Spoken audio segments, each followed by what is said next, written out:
Hello दोस्तों, आपको अपने चैनल एमए ज्ञान स्टडी में स्वागत है। तो चलिए दोस्तों, आज के इस वीडियो के तहत हम आपको बहुपद से जितने भी थ्योरी बन रहे हैं और क्वेश्चन जिस तरह पूछा जाता है उन सारे प्रश्नों को बताने की कोशिश करेंगे। तो चलिए दोस्तों, हम स्टार्ट करते हैं। और पहला क्वेश्चन आप देख सकते हैं, बोल रहा है बहुपद क्या होता है। सबसे पहले आपको बताना है कि बहुपद क्या होता है। तो यहाँ जो आंसर के रूप में दिया है हम बता देना चाहेंगे। a0 a1 x a2 x square plus dash dash dash an x के पावर n के रूप में रहने वाले व्यंजक को बहुपद कहते हैं। यानी इतना जो दिया है इसके रूप में जो भी व्यंजक रहता है उसको क्या कहा जाता है, बहुपद कहा जाता है। इस बात को ध्यान रखेंगे।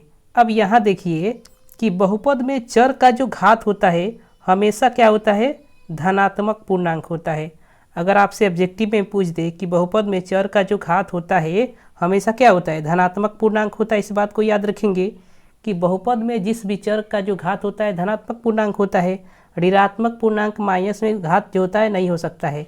जिस व्यंजक के माइनस में घात है यानी x की पावर -1 है तो वह व्यंजक बहुपद नहीं हो सकता।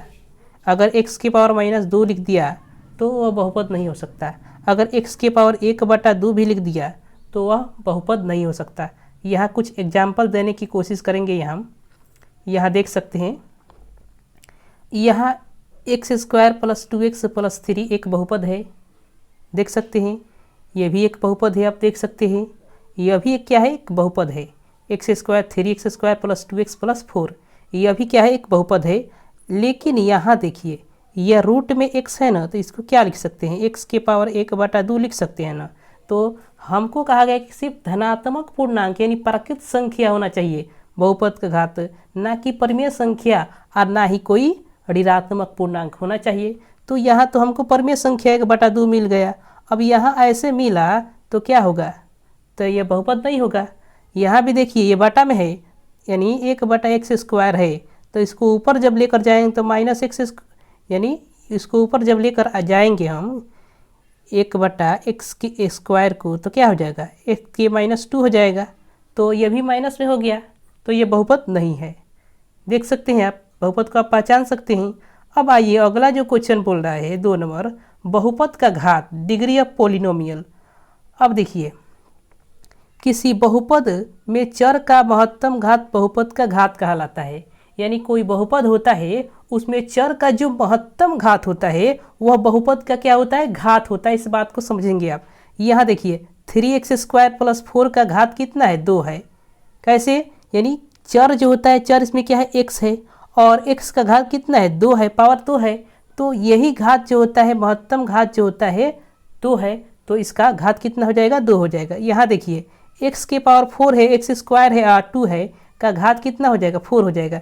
क्योंकि महत्तम घात x की पावर 4 है यानी 4 जो है महत्तम घात है, सबसे अधिक वाला जो घात होता है वही बहुपद का घात होता है, तो यहाँ 4 हो जाएगा। इसी प्रकार यहाँ देखिए, यहाँ जो बोल रहा है बहुपद x प्लस 2 का घात कितना है, 1 होगा। यानी x में कुछ नहीं है तो 1 इसका पावर होता है ना, और जब पावर 1 होता है तो इसका घात कितना हो जाएगा, 1 हो जाएगा। इस बात को समझते होंगे। अब देखिए अगले क्वेश्चन की तरफ चलते हैं। अगले जो क्वेश्चन आप देख सकते हैं 3 नंबर, करें शून्य बहुपद जीरो पोलिनोमियल। तो जीरो को शून्य बहुपद कहते हैं और इसका कोई घात नहीं होता है। इसको घात को हम नहीं बता सकते हैं कि शून्य बहुपद का घात क्या होता है। अगला जो बोल रहा है अचर बहुपद कांस्टेंट पोलिनोमियल। यहाँ देखिए क्या बोल रहा है, कह रहा है यदि p ऑफ x बराबर c है, जहाँ c क्या है, एक अचर है, इसे अचर बहुपद कहते हैं। इसका घात शून्य होता है। यहाँ 4 है, 7 है, 2 है, यानी कोई भी संख्या अगर लिख दे, प्राकृत संख्या चाहे परिमेय संख्या, कोई पूर्णांक संख्या लिख दे तो वह क्या हो जाता है, एक अचर बहुपद होता है। इस बात को समझेंगे आप। अचर, अगर आपसे पूछे कि अचर बहुपद का घात क्या होता है तो जीरो होता है। इस बात को याद रखेंगे, जीरो जो होता है अचर बहुपद का एक घात होता है। इस बात को समझेंगे। कैसे होता है घात अचर बहुपद का जीरो, जैसे मान लीजिए हम 4 को x से गुना कर देते हैं, इसमें x की पावर 0 लिख देते हैं, तो बात क्या हुआ, इसके एक ही हुआ यानी 4 होगा इसका मान। क्योंकि x की पावर 0 का मान कितना होता है, 1 होता है। और जब x की पावर 0 का मान 1 होता है तो 4 में 1 से गुना करेंगे कितना आएगा, 4 आएगा। तो इसका राइट आंसर क्या होगा, 4 होगा। तो इसी बात को आप समझेंगे कि बहुपद का घात जो होता है शून्य होता है। कौन बहुपद का घात? अचर बहुपद का घात। अब देखिए अगले क्वेश्चन की तरफ चलते हैं। रैखिक बहुपद, लीनियर पोलिनोमियल, रैखिक बहुपद। जिस बहुपद का घात एक होता है उसे रैखिक बहुपद कहते हैं। यानी एक घात वाले बहुपद को क्या कहते हैं? रैखिक बहुपद कहते हैं। इस बात को समझेंगे। इसका अगर मानक रूप पूछे तो जानते हैं क्या होता है? ax प्लस बी जो होता है रैखिक बहुपद का मानक रूप होता है। यहाँ देखिए जैसे में 2x प्लस 3 है, 4x प्लस 5 है, एक्स स्क्वायर प्लस 8 है, 3x प्लस 8 है, ये इत्यादि हो जाएगा। और भी सारे लिख सकते हैं, 2x प्लस 5 लिख सकते हैं। इस प्रकार से अन्य सारे लिख सकते हैं। यानी x का पावर कितना होना चाहिए? 1 होना चाहिए। 1 होना चाहिए तो इसका मतलब क्या हुआ? इस बहुपद का घात कितना है? 1 है। 1 घात है तो बहुपद को क्या कहेंगे? रैखिक बहुपद, लीनियर पोलिनोमियल कहेंगे। अब अगले क्वेश्चन की तरफ चलते हैं। द्विघात बहुपद देख सकते हैं आप। 6 नंबर जो क्वेश्चन आप देख सकते हैं, बोल रहा है द्विघात बहुपद, क्वाड्रेटिक पोलिनोमियल। यानी कह रहा है जिस बहुपद का घात 2 होता है उसे द्विघात बहुपद कहते हैं। यानी बहुपद वह बहुपद जिसका घात क्या होता है? 2 हो, उस बहुपद को द्विघात बहुपद कहते हैं। अगर इसका मानक रूप आपसे पूछे तो क्या होता है? ax square plus bx plus C जो होता है द्विघात बहुपद का मानक रूप होता है। यहाँ देखिए 2x square plus 3x plus 4, x square plus 2, x square plus 2x plus 3, इसमें क्या है? सभी बहुपद का घात कितना है? 2 है। तो जिस बहुपद का घात 2 होता है वह द्विघात बहुपद होता है। आप समझ गए होंगे। अगले क्वेश्चन की तरफ चलते हैं। त्रिघात बहुपद अगला जो बोल रहा है 7 नंबर देख सकते हैं आप। 7 नंबर जो बोल रहा है त्रिघात बहुपद, क्यूबिक पोलिनोमियल। जिस बहुपद का घात 3 हो उसे त्रिघात बहुपद कहते हैं। यानी कोई भी ऐसा बहुपद ले लीजिए जिसका घात अगर 3 है ना, उस बहुपद को त्रिघात बहुपद कह देंगे हम। यहाँ देखिए इस बहुपद में घात कितना है? 3 है, देख सकते हैं। यानी बहुपद का घात क्या होता है कि चर का जो महत्तम मान होता है, चर का जो महत्तम घात होता है उसी को क्या कहते हैं? बहुपद का घात कहते हैं। तो इसमें महत्तम घात क्या है? 3 है, तो इस बहुपद का घात भी 3 हो गया।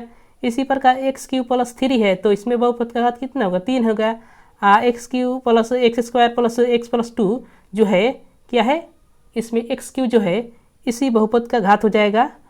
जो है 4x Q, 4x square 2x plus 4 है, इसमें बहुपद का घात क्या है? एक्स क्यू के रूप में लिखा है तो 3 हो जाएगा। तो सभी बहुपद का घात यहाँ 3 हमको मिल रहा है। तो ये कौन सा बहुपद हो गए? त्रिघात बहुपद हो गए। आप इस बात को समझ गए होंगे।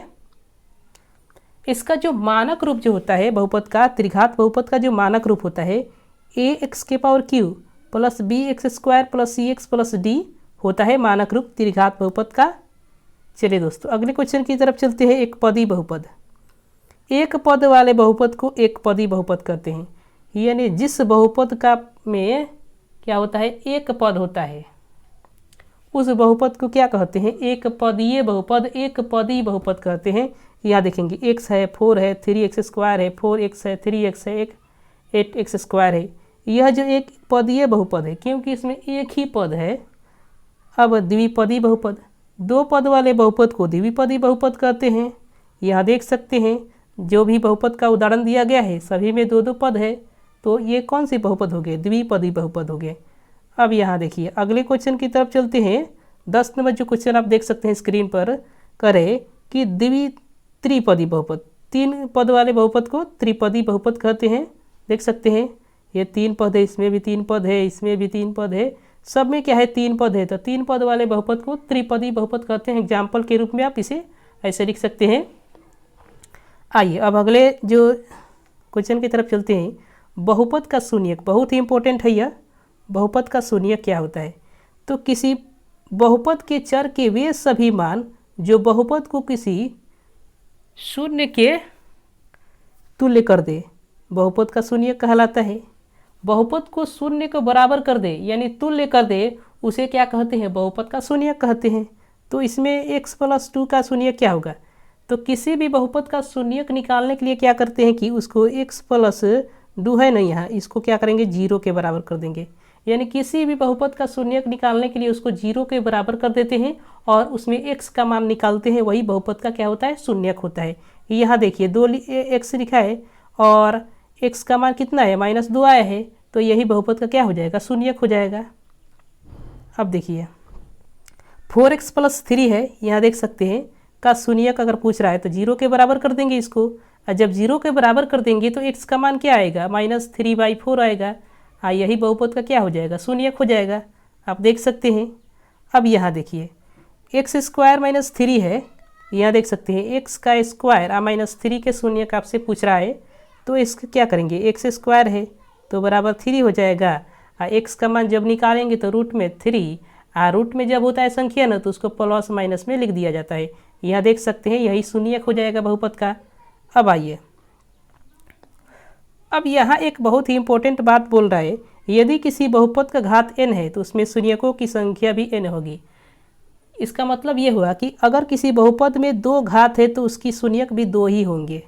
अगर बहुपद में 3 घात है तो उसके शून्यक भी 3 ही होंगे, यानी शून्यक की संख्या जो होगी वो 3 होगी। 2 है तो 2 होगी, 4 है तो 4 होगी। इस बात को याद रखेंगे, यह प्रश्न जो होता है ऑब्जेक्टिव में पूछा जाता है।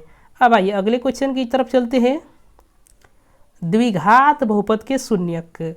अब यहाँ देखिए बहुत ही इंपॉर्टेंट है कि द्विघात बहुपद का मानक रूप क्या होता है, यह होता है, देख सकते हैं एक द्विघात बहुपद है तो x बराबर अगर निकालना चाहेंगे तो एक सूत्र होता है निकालने के लिए, -b plus minus √b² - 4ac, यहाँ लिखा गया है देख सकते हैं आप, बटा 2a है।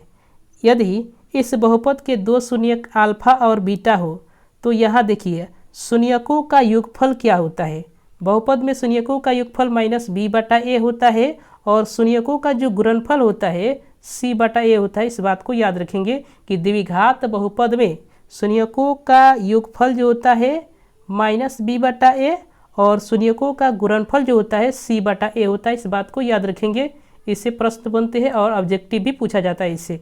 अब है कि द्विघात बहुपद अगर आपको निकालने के लिए बोल दिया, अगर अल्फा प्लस बीटा दिया, शून्यकों का योगफल दिया है, गुणनफल दिया है, तो द्विघात बहुपद निकालने के लिए इस सूत्र का प्रयोग करेंगे आप।